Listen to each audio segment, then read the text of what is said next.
TV7 Israel News is made possible thanks to your generous donations.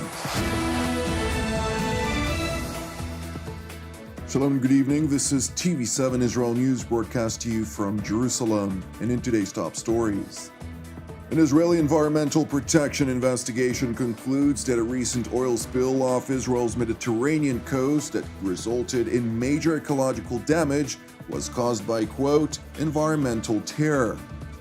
An ICC decision to investigate alleged Israeli war crimes in the Gaza Strip and West Bank draws mixed reactions from the international community. At least 10 rockets were launched toward the Ain al-Assad air base in the western Iraqi province of Anbar, which hosts US-led coalition forces. A recent oil spill off Israel's Mediterranean coast that resulted in major ecological damage was caused by, quote, environmental terror. Following a thorough investigation by Israel's Ministry of Environmental Protection, it has been determined that a Libyan-owned vessel called Emerald, which sails under a Panamanian flag, deliberately caused an oil spill off Israel's coastline while it was transporting vast amounts of crude oil from the Islamic Republic of Iran en route to Syria. According to the investigation's find on February 1st, the referred to vessel passed through Egypt's Suez Canal, after which it turned off its transponder before entering Israel's exclusive economic zone for a duration of about 23 hours. During that time, the Libyan-owned vessel deliberately caused an oil spill off Israel's coastline before backtracking to its intended course, from which it continued toward its final destination in Syria. Now we are finding out that Iran is operating terrorism, not just by using nuclear weapons or by trying to establish itself around our borders. Iran is operating terrorism by damaging the environment. And when Iran is damaging the environment, it isn't just hurting the state of Israel. It is important to underscore that despite the allegations voiced by the Israeli Environmental Protection Minister, senior intelligence officials informed TV7 on condition of anonymity that they could not definitively conclude whether the Islamic Republic was indeed directly involved in the affair.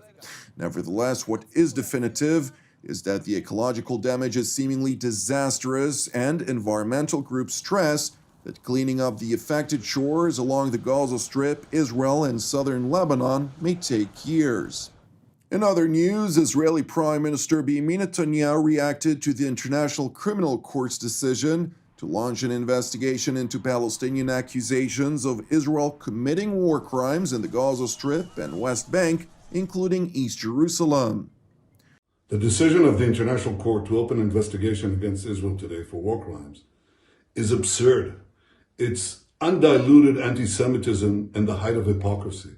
Without any jurisdiction, it decided that our brave soldiers, who take every precaution to avoid civilian casualties against the worst terrorist in the world, who deliberately target civilians, it's our soldiers who are war criminals. They said that when we build a house in our eternal capital, Jerusalem, it's been our capital for 3,000 years, that too is a war crime. This court that was established to prevent the repetition of the Nazi horrific crimes committed against the Jewish people is now turning its guns against the one and only state of the Jewish people. It's targeting Israel, the only democracy in the Middle East. But of course, it turns a blind eye to Iran, Syria, and the other dictatorships that are committing real war crimes left and right. We will never stop fighting this injustice. In contrast to the Israeli response, the Palestinian leadership in both the West Bank and Gaza Strip naturally warmly welcomed the court's decision. ترحب حركة حماس بقرار المدعية العامة لمحكمة الجنايات الدولية بفتح تحقيق في جرائم الحرب التي ارتكبتها إسرائيل ضد شعبنا الفلسطيني. نعتبر هذا القرار خطوة إلى الأمام على طريق تطبيق العدالة وإحقاق الحق ومعاقبة المجرم الإسرائيلي وإنصاف الضحايا من أبناء شعبنا الفلسطيني. It is important to mention that despite the Hague Tribunal's claimed jurisdiction over the Gaza Strip and West Bank, Brazil, Hungary, Austria, Germany, the Czech Republic, and Australia, all of which are signatories to the Rome Statute, rejected the ICC ruling, effectively deeming any investigation to be illegal. These countries, alongside the United States, which is not a signatory of the Rome Statute, support Israel's legal position that the Palestinian leadership cannot demand an ICC investigation in light of the simple fact that a sovereign Palestinian state does not exist. We firmly oppose and are disappointed by the ICC prosecutor's announcement of an investigation into the Palestinian situation. We will continue to uphold our strong commitment to Israel and its security, including by opposing actions that seek to target Israel unfairly. The ICC, as we have said, has no jurisdiction over this matter.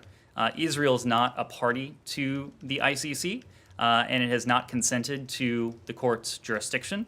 And we have serious concerns about the ICC's attempts to exercise its jurisdiction over Israeli personnel. The Palestinians do not qualify as a sovereign state, and therefore are not qualified to obtain membership as a state in or to participate as a state in or to delegate jurisdiction to the ICC.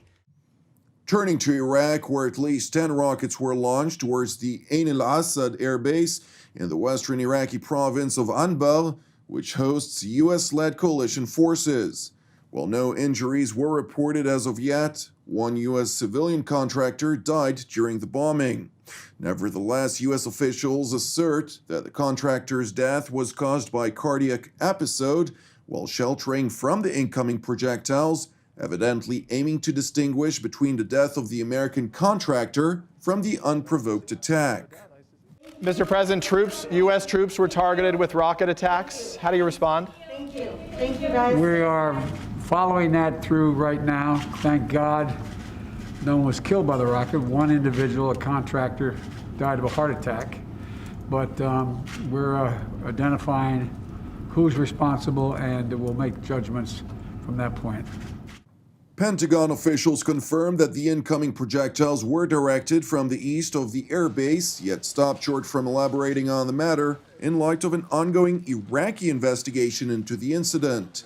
And while refusing to respond on whether Iran had once again directed its proxies to attack the U.S.-led coalition in Iraq, Pentagon Press Secretary John Kirby confirmed Tehran's perpetuated backing of Shiite militias which operate against coalition forces.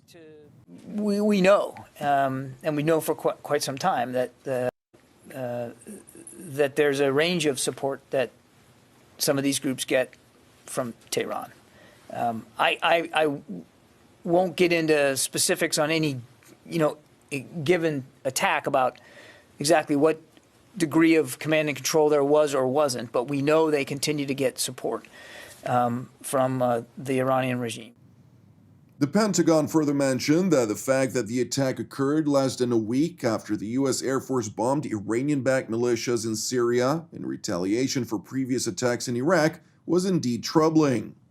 Meanwhile, U.S. Secretary of State Antony Blinken, in a foreign policy address on the day of the attack, asserted that while the United States will never hesitate to use force when American lives and vital interests are at stake, it will always opt to exhaust diplomatic efforts before utilizing military action.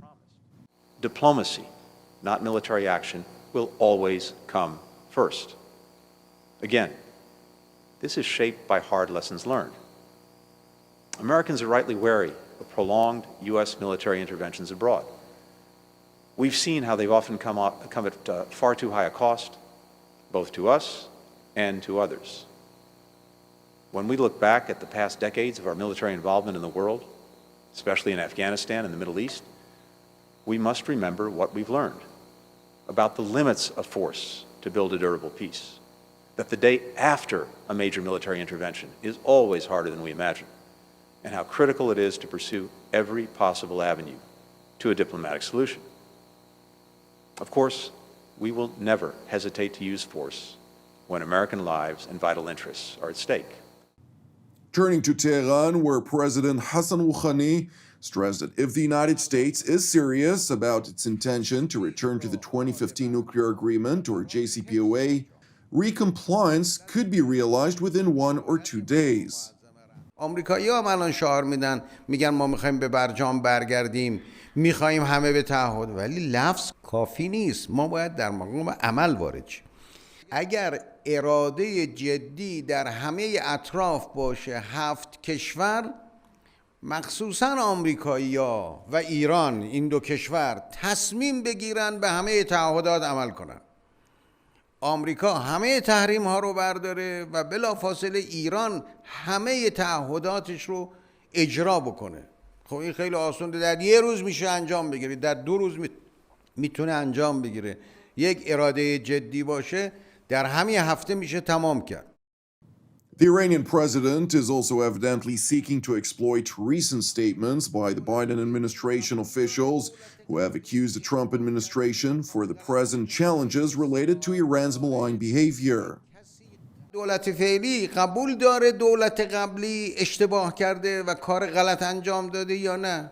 اگه قبول داره هم باید واضح‌تر و صریح‌تر بگه اشتباه کرده و هم صریح‌تر باید عمل کنه به تعهد و حتی جبران بکنه. Thank you for watching us.